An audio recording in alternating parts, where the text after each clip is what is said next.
চট্টগ্রামের সীতাকুণ্ডের জঙ্গল সলিমপুরে অস্ত্র উদ্ধার অভিযানে গিয়ে সন্ত্রাসীদের হামলায় এক র্যাব কর্মকর্তা নিহত হয়েছেন।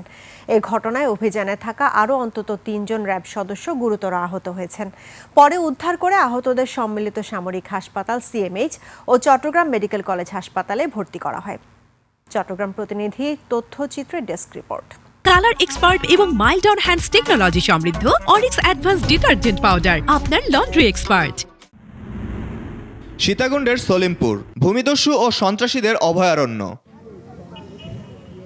সলিমপুরে অস্ত্র উদ্ধারে গেলে এভাবেই হামলার শিকার হয় র্যাবের একটি অভিযানিক দল। সিসিটিভি ফুটেজে দেখা যায় সন্ত্রাসীরা সংঘবদ্ধ হয়ে তাদের উপর অতর্কিত হামলা চালায়।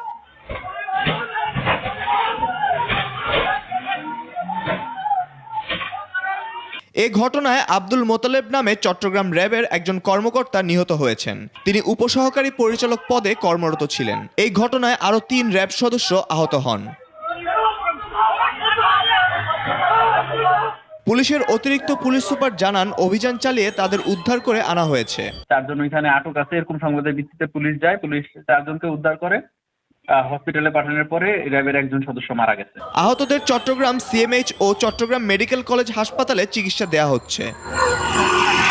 Naim Ahmed, desk report, 21 television.